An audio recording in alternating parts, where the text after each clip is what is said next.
Good evening. So we are continuing with the Bhagavad Gita. We were doing the divine and the demonical nature. This is chapter 16. We were not able to complete verse 2 yesterday. So we will be continuing the verse 2 onwards. This is all about divine nature. So first we are going to understand the divine nature, and later on we are going to do the demonical nature. As a mark of understanding for you, let me tell you that there are no demons as such outside. There are no demons outside of us. Demons are within human beings. It is a nature of the person. When we say divine nature, it is the good nature that a person has, and the demonical nature, as it says. Now, in our ancient literature, scriptures, it is mentioned a lot of times that they were Rakshasas, they were Asuras, and so on and so forth.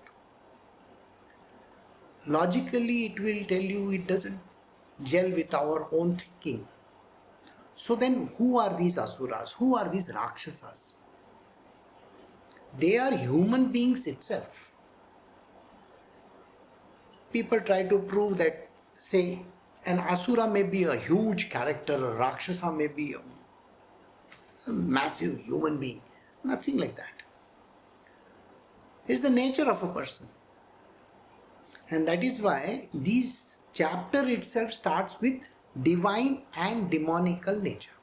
Alright? So I will read the entire verse 2 once again for you to get the hang of it. We are doing Bhagavad Gita Chapter 16 verse 2.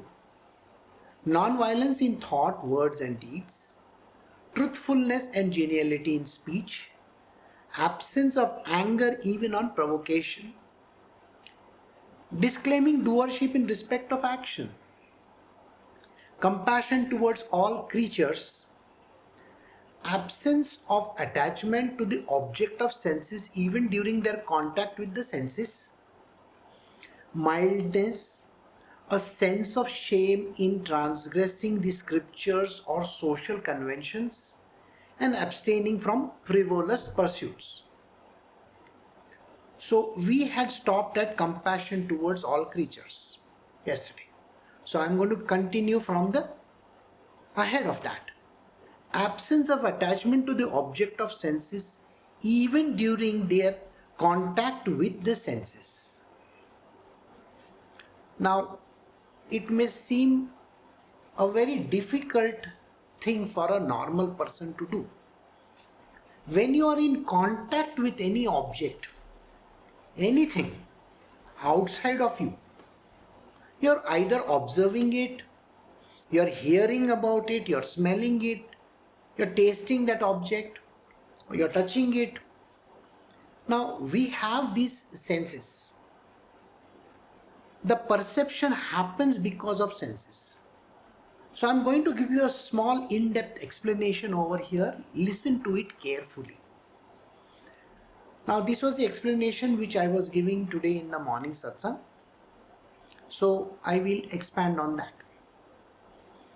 Now, let us say you have all your senses working right now. That means your eyes are open, you can hear me, you can smell the air around you, you can taste your food that you might be eating. Everything is going on as per the plan. But let us assume one thing. Now, start assuming one thing at a time. If I were to close my eyes, or if you were to close your eyes, think you are closing your eyes. Alright? What is it that you can see me doing? You will wonder, what am I talking about? I have closed my eyes, I can't see you. Exactly the point. Now what am I doing? You are not able to understand, right? So I am just waiting for you to tell me what exactly do you think I am doing. Because your eyes are shut, there is another faculty in motion. And that is called your mind. Your mind is trying to visualize things. Right? Now keep your eyes closed and listen to something. Immediately your mind catches to it. Oh, Guruji is clicking his pen. The ball pen that he has. You are able to actually understand that process, isn't it? Now, if you were to, let us say, shut your ears completely, totally. Now open your eyes and put your fingers in your ears and close them.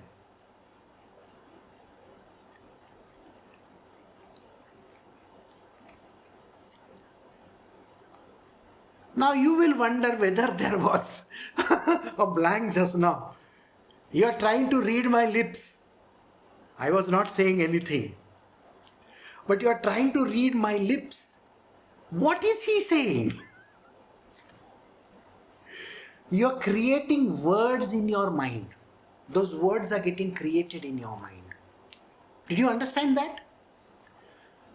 When you can't see, you create objects in your mind, situations, objects, scenes.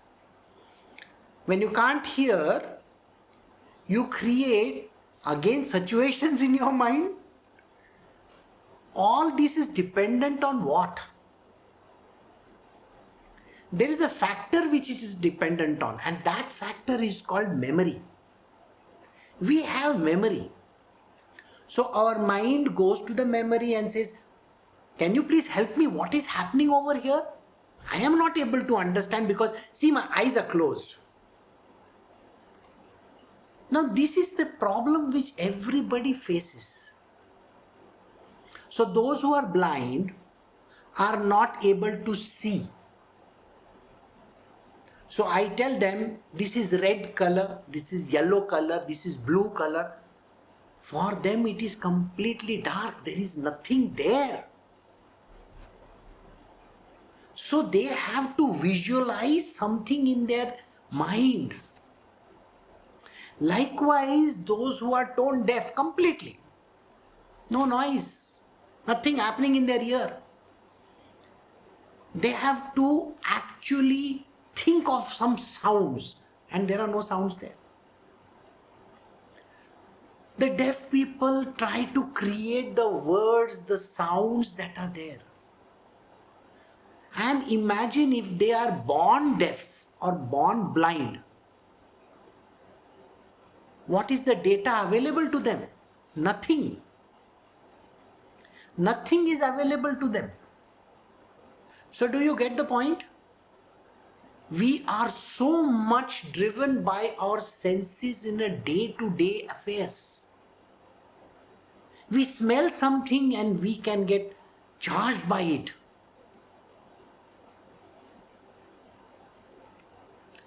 If I hear something, people are talking and I may be hearing half of what those people are talking about, I can get very infuriated, I can get very angry because, oh, how can they talk like this about me?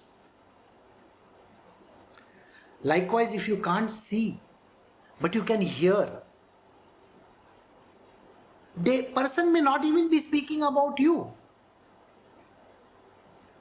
And yet you will think, oh, he's pointing towards me and saying something.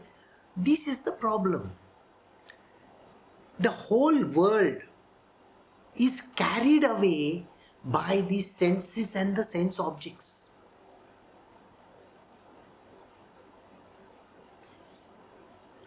Let us come to the situation called God. Has anybody seen God? Seen with your eyes? The answer is no. Have you heard him any time? Again the answer is no.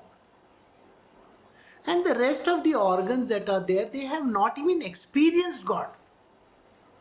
So then how do you actually understand something about this entity called God? And whether he is an entity or not? how do you actually grasp Him? There is no way. And imagine, we are going by, remember, I told you something, we have memory. We have been given this memory from our past. When we were kids, we were told that God looks like this. Someone pointed towards a stone and said, this is a Shiv Linga. God is in this. Then they showed me an image. This is Mahavishnu. See, this is Shiva. And this is Lakshmi, this is Saraswati. I have been brainwashed into thinking of those images. And when I carry those things in my mind, in my memory somewhere, so later on in life, I am giving the same knowledge to someone else, saying that this is Saraswati, this is Lakshmi, this is Vishnu, this is Shiva. Someone has told me, that is why. And this entire last chapter we did something which is called the Supreme Person. Remember that? Now in that Supreme Person, he says very clearly, God cannot be experienced with your senses, mind, body. There are no previous parameters set anywhere. This is what it is. And that is the reason why unmanifest God is there. Unmanifest God. How do you catch this unmanifest God when there is nothing to go by? So, you got the whole picture. So we have been given this understanding and we keep on telling the world, God is like this, God is like that. What you are talking about is deities. These are deities. They have taken some form. Somebody has taken a form. So Shri Krishna says in the Bhagavad Gita, I take the form. So I come taking a form for your understanding purpose. The form is normally as a teacher, because he has to teach you about God. Who is this God? So he uses scriptures. So when he has taken a form, he uses scriptures written by some great sages from the past. And these forms which were there previously, like Vyasadeva, he has written the Bhagavatam, right? So he uses that and says, this is what is mentioned. So the Parabrahma takes a form. The form is of a divine master. And this divine master teaches you through the scriptures. This is what it means. But how do you tell another person what it means? Let us go by a worldly example. A girl says to a boy, I love you. How much? There is no way in which a person can say, what is this love all about and how much is it? There is nothing to go by. Anybody can say, I love you to another person. It still doesn't make sense to that person. So if I were to teach you about God, it is still not going to make any sense to you. Because till you do not get the experience of the divine, the words themselves will have no weight. So now let us come back to the Bhagavad Gita where we were. So this was just a little sidetracking. So for your mind to actually grasp certain things, go ahead with this and think about what I said. So absence of attachment to the object of senses, even on the contact with their senses. This divine being, he is in contact with the senses. Alright? and yet nothing happens to him. I'm just saying him could be her also, okay? So, there is no attachment with that object. Attachment is one thing, and getting connected with that object is another thing, where he says contact with the senses. Let us say there is a contact with the sense, but there is no attachment. Right? Think about it like this. A teetotaler goes to a bar. What happens? Nothing happens. There will be different colored bottles of liquor lying all over the place. But he is a teetotaler. He is not going to drink anything. His senses are actually, his nose can take the smell. He can see those bottles. But then there is no attachment to it. That is why nothing happens in his world. This is the way how it works. You may be staying in a grog shop and yet nothing happens. You got what I'm saying? So there are people of divine nature who may be staying in a granary and yet they will not eat anything. Because they are not attached to that object. Somebody may be working as a goldsmith. He is not interested in the money or making a name for himself. Did you see this unattached way? Somebody is selling liquor. People sell liquor, isn't it? They may be bartenders who may be serving liquor, or they may be, stewards, waiters, I don't know what all. And they may be serving liquor and yet they are not drinking it because it doesn't click anywhere for them. They have no attachment to those objects. Another worldly example. Now, a girl meets a boy and the boy is not showing any interest in her. So immediately the thought arises in the minds. Oh, he's not interested in females. Maybe he's interested in males. You see the whole point of it?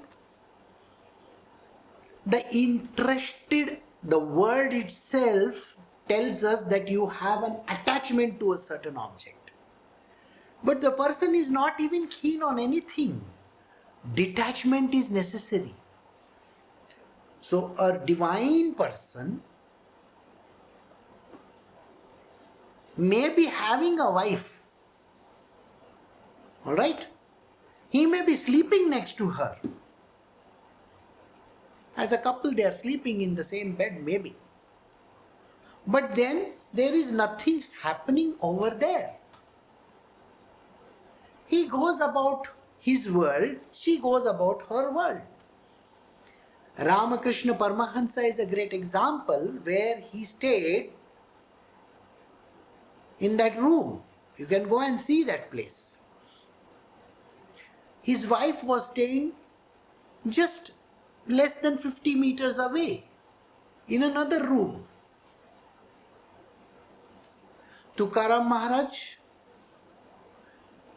he was staying with his wife and kids, and yet he was totally detached. Take the case of Shankaracharya. Adi Shankara was staying with his mother. There was no attachment to his mother. When it was time for him to go, he told his mother, I am going, and walked away. My own Gurudev, Sri Dattatreya. Now he told his mother, Mother, I have to leave. I am 8 years old now. I have to go. And that day he went away. Chaitanya Mahaprabhu, he married twice, by the way. No attachment whatsoever. He went back for his mother to Calcutta once again from South India. Because he had given her a word, I will come back. His mother was insistent. Same way with Shankaracharya also. His mother said to him, see, before I die, I want to see you. You should do my Kriya Karma, last activity, the last rites. So when he came all the way to Kerala so that he can perform that. So it is like that. So, but there is no attachment of any kind. Material worldly people are attached to their wife, children and everything. They are sitting in the liquor shop and drinking it, having it too. You got the point? They are like that. They are enjoying their life. So the sense of enjoyment is not there in a divine person, even if he is in contact with the senses. I hope you got this clear. Mildness. They are very mild people. When you look at them, they will be absolutely mild. Ramana Maharshis of this world. Completely mild. Mild-mannered. They don't show that aggression or something like that. They are very mild people. They have divine propensities. A sense of shame in transgressing the scriptures or social conventions.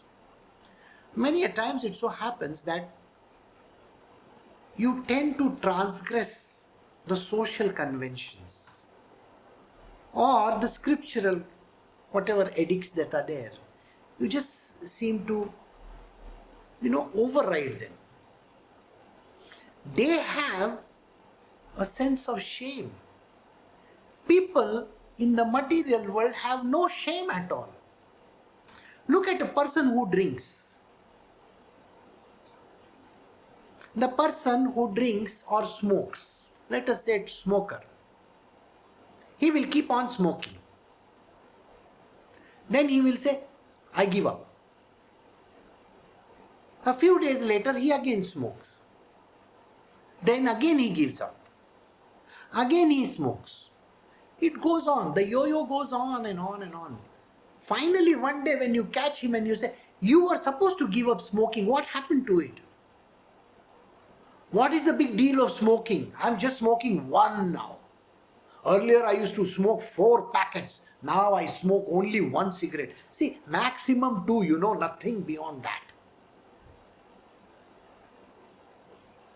Transgression.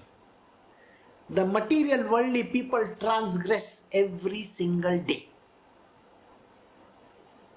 The transgression happens even in not simple things.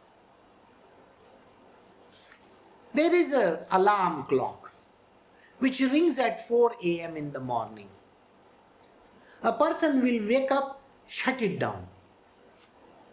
Or he has put another alarm, 4:30. He will look at them, again shut it down. And it is 6:30 or 7 o'clock by the time the person wakes up.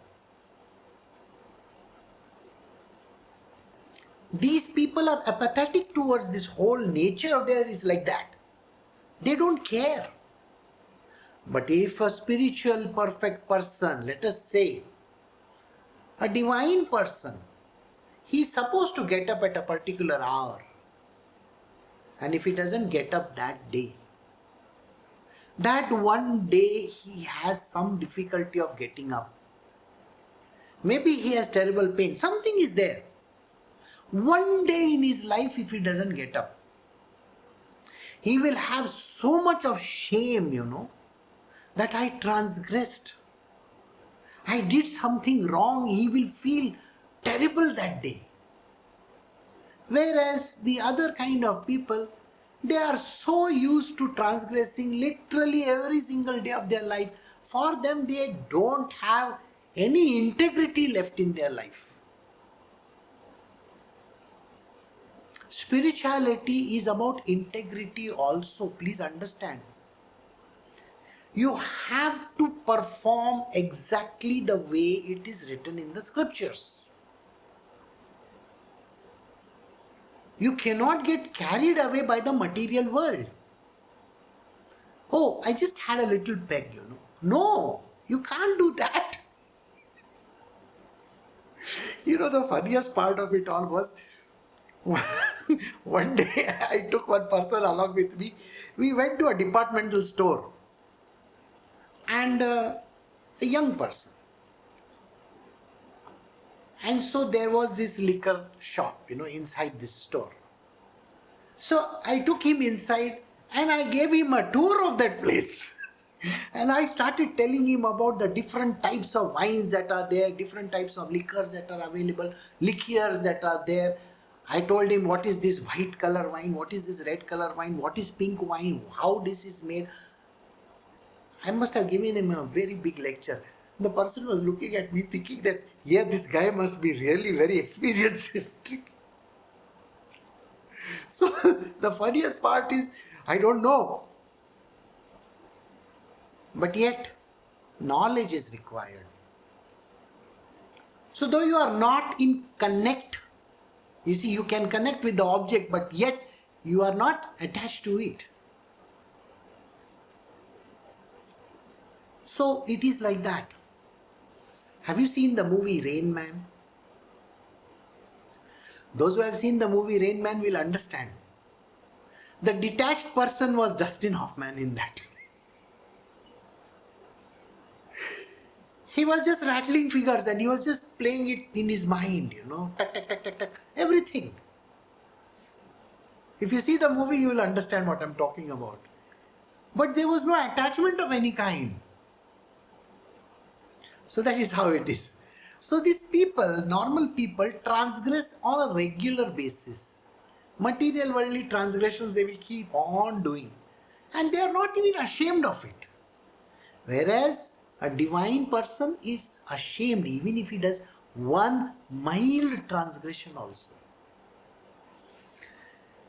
Abstaining from frivolous pursuits. Well, this is something which you should know. A retired person. He gets up in the morning. Nowadays, I'm just talking about a retired person. So he must be above 60. Oh, okay. Let us look at it. He gets up in the morning. He's still in his, night clothes. Comes down. Has his cup of tea. And he wants his newspaper. He might be 70, 80 years old also, and somebody joins him in the day. He will talk about how many wrong things happening in this world. He will tell the whole idea about, do you know in India why we are facing shortages of oxygen? Imagine a 70-year-old man sitting in that armchair of his or whichever place is giving lectures on material worldly things which is beyond his purview and understanding, and yet he loves to talk about it. He will talk about, do you know Bitcoin is performing like this? He doesn't even have anything. Has no clue. Unnecessary talk. The person is given to frivolous pursuits.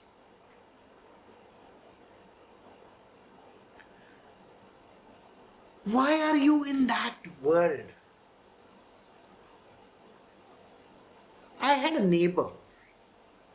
He was about 3 or 4 years elder to me. Now he is a footballer.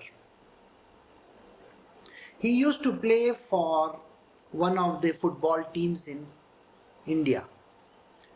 The captain, he was the captain. He was nearly 6 feet 5 inches tall. A very good, hefty, good looking guy. And he was a goalie, a goalkeeper, as well as the captain of that team. And he was working for Railways. Now, Railways is a powerful team. Remember, he is elder to me by a few years. So he retired at the age of 58.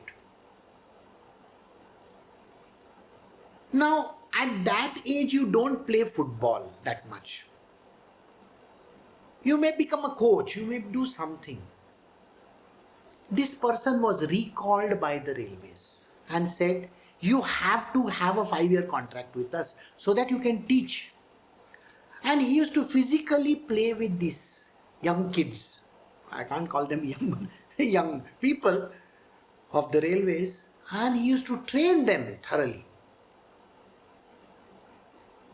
See, a person is in that field so he can become a trainer. Right? Now, imagine Jimmy Connors, these are old timers. Martina Navratilova are one of these old timers. Gary Sobers. These are great people. There are some golfers also, baseball players. They become coaches or they become trainers or they become managers. Like Sunil Gavaskar is a cricketing champion in India, or Sachin Tendulkar. Now they are not expected to run the pitch. No. They can teach, they can tell. Games by itself are frivolous in nature. Today the whole world is suffering on one side, and on the other side cricket match is going on. How does that sound to your ears? People are spending millions over there, millions. And India doesn't have oxygen. The coronavirus vaccine is not there. So, these kind of things. So what happens is, the mind starts playing, oh, they should put that money over there. All kinds of nonsensical talk will come from their mouth. Because they are used to frivolous pursuits. So, the material worldly people are used to frivolous pursuits. The divine people, because of divine propensities, do not even bother about these things. They are lost in their self. They can hear, like I said, because their ears are open, they will be able to hear. Oh, cricket match is by this one and that one. This team is playing and that team is playing. They will hear. But it doesn't connect. And they are not used to gossiping about it. Because there is no point. What is the point in talking about some nonsensical game being played somewhere, or some things happening somewhere else, or politics which you are not even concerned? You may be a village level person and you are talking about national politics. Biden did this. That is the US president. You are just a small towner in India somewhere. What are you talking about the US president? Let him do what he wants. None of your business. Mind your business. Alright, so now we will go to verse 3. We are doing chapter 16 from the Bhagavad Gita, verse 3. Sublimity, forgiveness, fortitude, external purity, bearing enmity to none, and absence of self-esteem. These are, O Arjuna, the marks of him who are born with the divine endowments. Sublimity. These people are sublime. You see, the word sublime by itself is very peculiar. The word sublime is used in chemistry. And sublime as a nature. Imagine a chemical thing, a sublimate we call it. And in the material world, a sublime person. Now, one which doesn't go from one state to another and straight away jumps to the third state. Sublimate. Alright? Like camphor, which is solid, will straight away become gas. It doesn't turn into liquid, so something like that. just for understanding. So this person is very sublime. The nature is peaceful. There is no disturbance in that. It's completely at rest. Nothing happening there. Forgiveness. This is a very important quality of a divine person. The material worldly person will not forgive till they die. They will hold the grudge against another person till they die. If you hold a grudge against anybody, it could be your own spouse, it could be your own children, it could be against any of your neighbors or friends or relatives or whoever, you are going to come back with that person again. And in the reverse order. Whatever grudge that you have against that person will have the grudge in the next life against you. So why are you carrying grudges? Why are you carrying that ill feeling? The idea is forgiveness. Forgive and forget. Don't carry it with you in your mind. Never carry anything in the mind totally. Give it up. Let whatever that other person do, allow him to do whatever he wants to. But you are not supposed to indulge in that activity. Let us say one person is calling you names, says a lot of bad things about you. You don't get involved in it, please. The divine propensities will teach you not to even bother yourself about those things.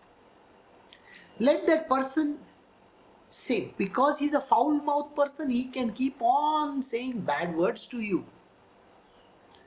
You don't utter a single word. Forgive that person. Forgiveness is divine. The divine propensity, the divine characteristics comes from forgiveness. Please understand this. We hold grudges. Human beings hold grudges against everybody in the world. The more grudges that you hold, you are not going to go anywhere near divine propensities. You will always be demonical in nature. Those who learn about psychology or how the brain works or those kind of subjects, you will find that it is mentioned. There's a research going on. If you carry grudge against another person, all the wrong kinds of juices are going all over your body. Most important is that adrenaline flow is there. There are no good juices going anywhere. Got it? Even if you take an artificial dose from outside, that still doesn't balance anything. Your brain is supposed to produce all those happy hormones, serotonins and all those things. It's only when you forgive, forget, and you don't have anything bad going on in your world that you will have all the good stuff going on. The happiness, the peace, that everything that comes of it, the brain is secreting that. But if you are carrying the grudge, if you are having that evil nature of I want to show that person, I will do, constant you are thinking about that other person and want to destroy or do something to that other person, these good hormones are not even there in your body. They're eating up all these, chemicals, other chemicals, they are eating up your body. The divine people, on the other hand, they forgive, they forget, they don't remember all these things because anybody can throw stones at them. Anybody, the whole world can call them names. Nothing happens to them because they have forgotten about it, they have forgiven everybody and they don't even bother about those things. That is a divine characteristic. Fortitude. In the worst case scenario, are you able to hold up? You are at a receiving end. No money, nothing, nobody is with you.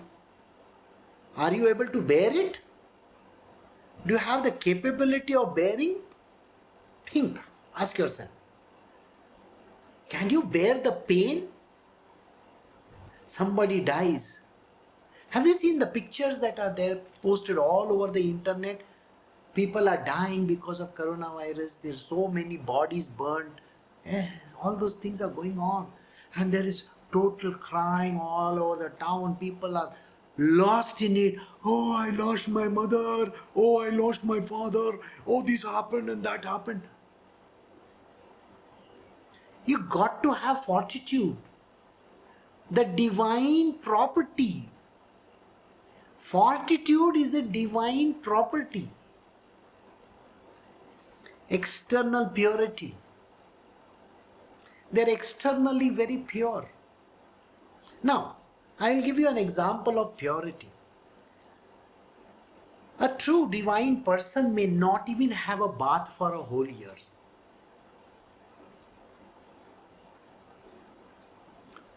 If you go near that person, you will only get sweet smells. Their body is so pure. In the Vedas, in our scriptures, it is written how if you are in a meditative state, all the yogis who sit in a meditative state, they may not have a bath for years. But they clean their external body by yogic methods. I'm not going to teach them to you, so don't bother. So they can purify themselves. They have external purity also. They are bearing enmity to none.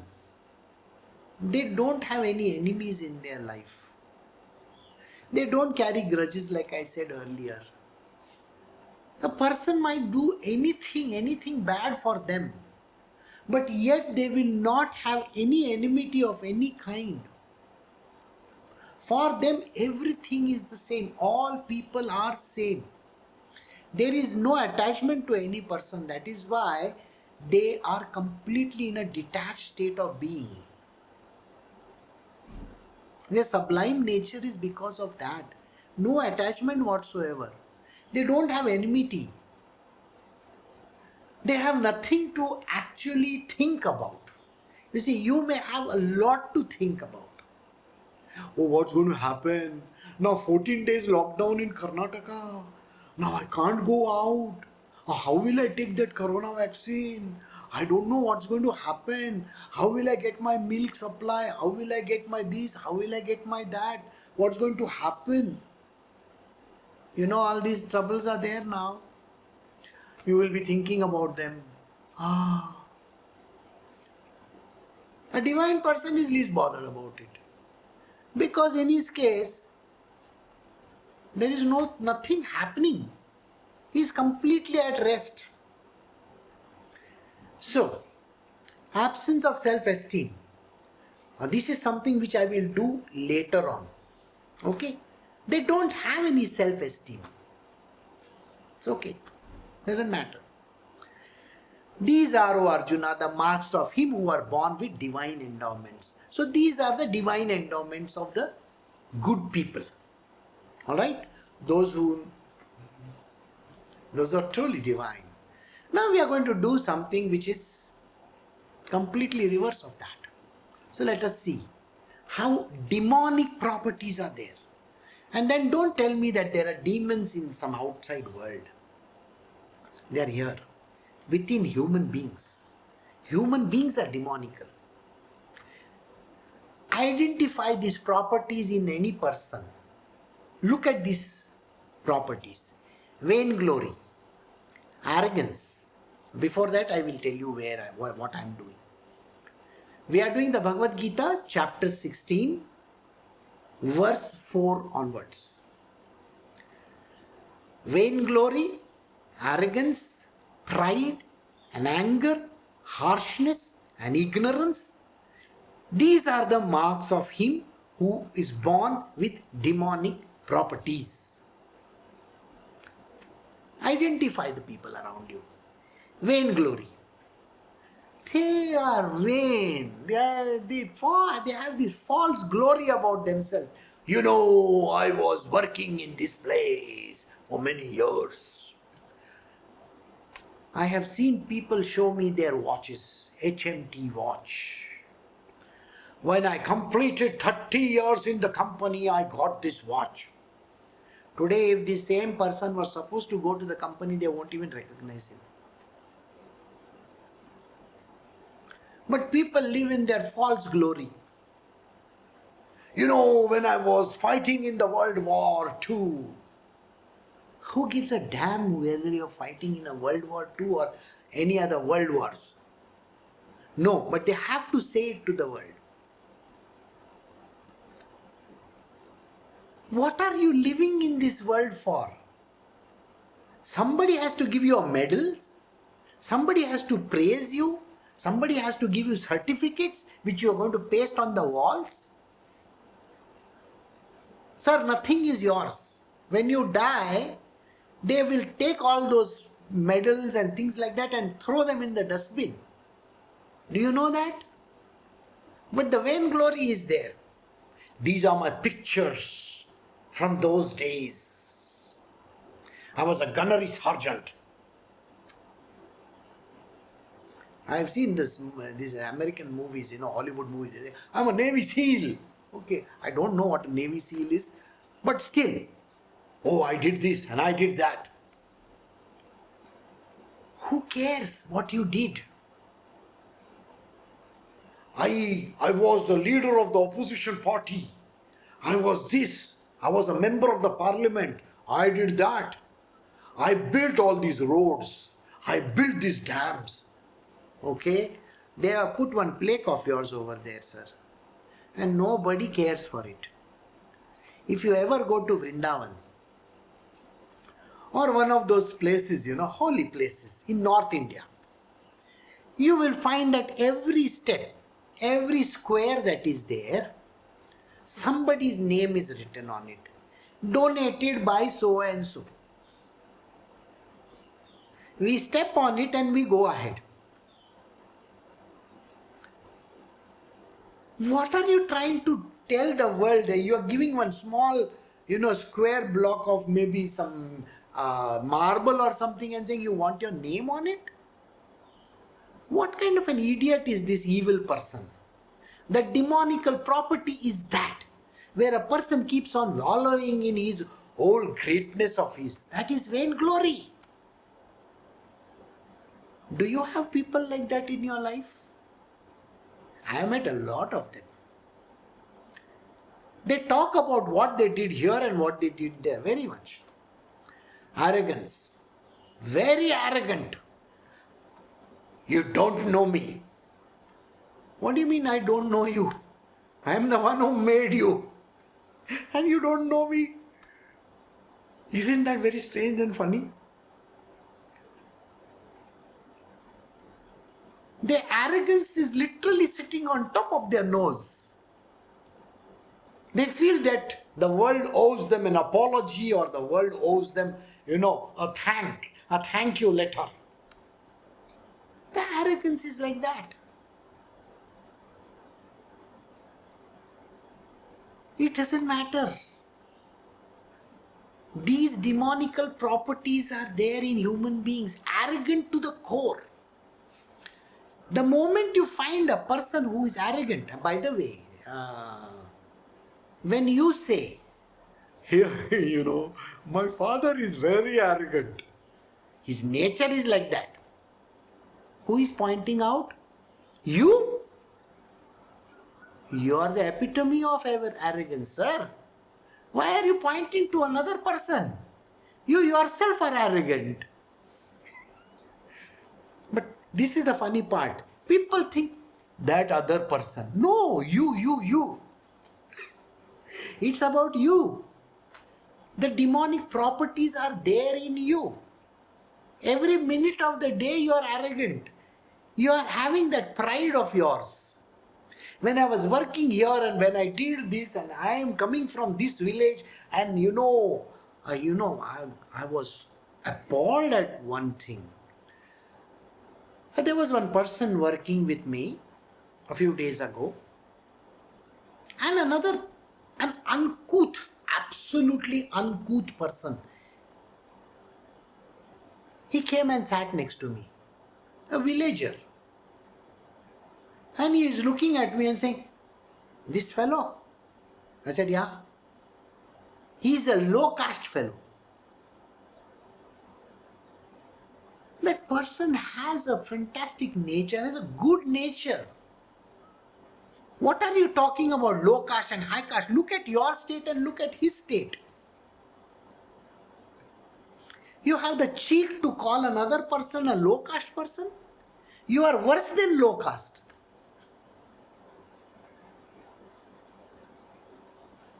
I was shocked at the way in which he was treated.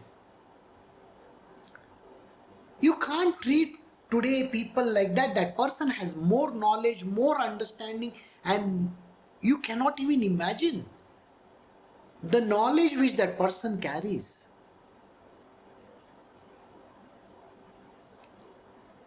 And what are you saying? He earns 100 times more than you, and yet you say these words? So these people with demonic qualities are such. They're arrogant. They have the false pride with them. You know which family I come from? From this village. I am like this and I am like that. Okay, so what's the big deal? I don't remember Adam and Eve having family and I can't even think of.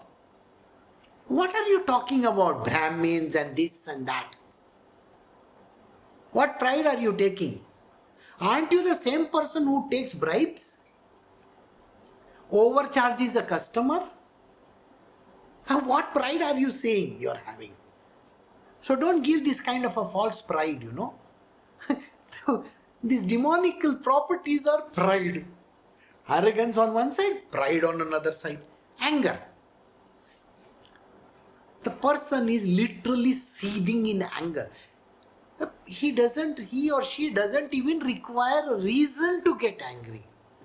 Remember this. The moment you have pride, you have anger, you have arrogance, you are a demon.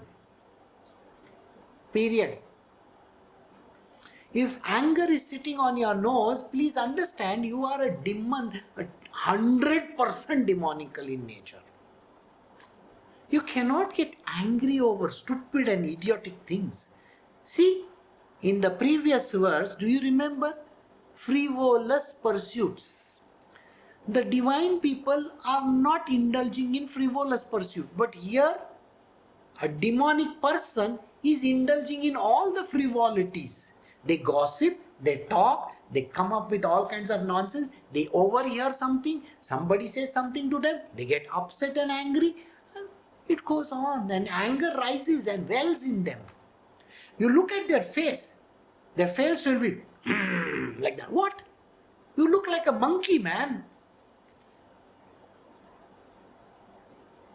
I look at these people and I think of the bulldogs. You know that funny kind of a face bulldog has. At least have a smiling face. No. The people with demonic properties, they have anger written all over their body. My mother-in-law used to sit next to me earlier. And when she saw her husband coming, her feet would start shaking. And I used to see literally anger in her. I used to say, let it be, let it be. He is used to that nature of his. You just let it be. Because he will talk about war and all that. He was a captain. Naturally, he will talk about all the nonsensical stuff.